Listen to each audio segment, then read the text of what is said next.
Hey, what's going on? This is Inkaholic here, and I'm making this video in reference to watching Xisuma Void's video showing where he is working on a guardian farm. He was trying to come up with a collection area and had brought up the point of wanting to be able to toggle it from XP to collection mode. Now, in order for you to get XP, you would need to not kill them by the height drop, so naturally water would be great because you can put water down and they can fall in the water and then, you know, land down in here and you can kill them. Now that I haven't really worked out, so I'm still leaving that one up to you, Xisuma. And I am basically making this as like a video response in sorts. I know there isn't video responses left, but I am making this on the primary objective that he's going to watch it. So I've got a little small section here. I've filled in all the areas, you know, around this area, so I don't have any mobs spawning anywhere. I got rid of the land, well, most of it at least, and it's daylight. So anyways, let's go down here.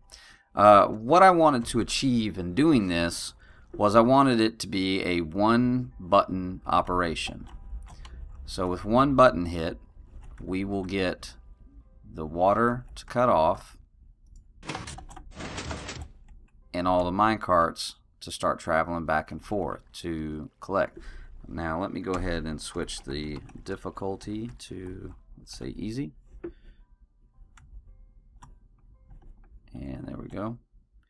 We've got guardians falling, dying, and the loot is getting picked up by the hopper minecarts. And then as the hopper minecarts pick up items, they're getting stopped and filtered into this chest here.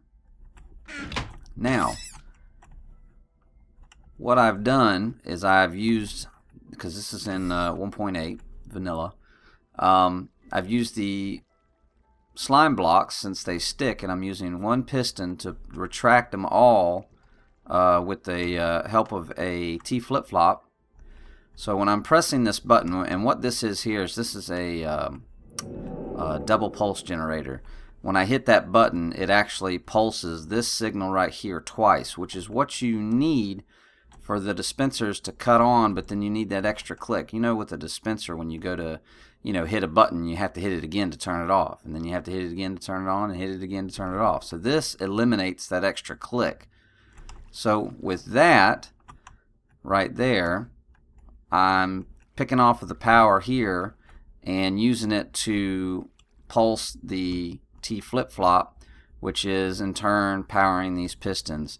So I have it synced up so that it's either the carts are moving, or you hit this button one time and the water cuts on, and the guardians can survive. Well, in theory. I think some of them died. Yeah. And then I also have this cobblestone fence here to keep them from bouncing out. I was trying to figure out a way if I could get in here and kill them. Now you notice too, because you're using the half slabs, that all the loot won't get washed down with the water streams. So keep that in mind. I saw a lot of people commenting saying, you know, well, the water streams will push the loot down. No, it won't, because it's actually kind of floating in midair. But yeah, I was trying to figure out a way, and I've noticed that they're swimming up there, you know, to this area up here a lot. So I haven't really necessarily figured out a way to pin them down into a small tunneled area.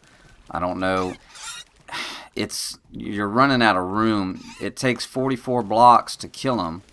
So at least that top layer right there needs to be 44 blocks from the spot that they fall from, which limits, you know, the distance. I mean, it's, oh gosh, I think the water block, the source block, is at level 61, and then I have 4 blocks of water.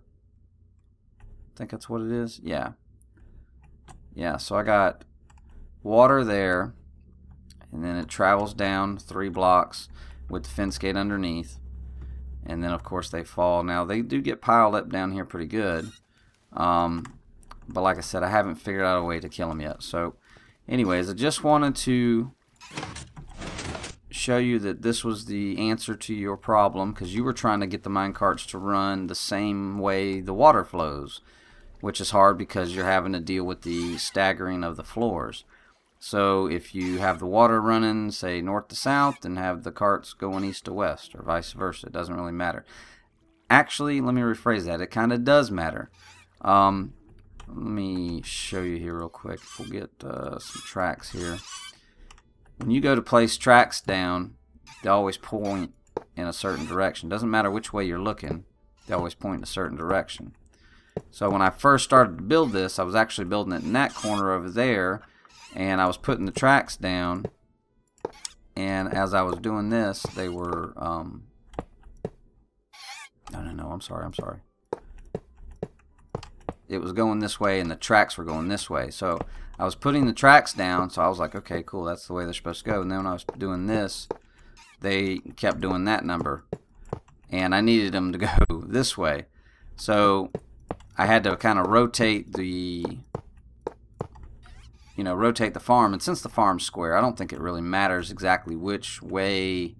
You just want to make it to whenever you're putting the tracks down that they run the right direction. So whichever way the tracks lay down, the water needs to travel in the opposite direction. So I think that's pretty much it. And poke a hole in the floor there. So this is this is a crazy little farm here. I mean, it does real good. So anyways, yeah, if you got any questions, you can hit me up on Twitter, or you could message me on YouTube or leave a comment, and that'd be great. And hopefully this answers your questions, and good luck building this on Hermitcraft. I would love to see you use it on Hermitcraft, and we'll talk to you later. See ya.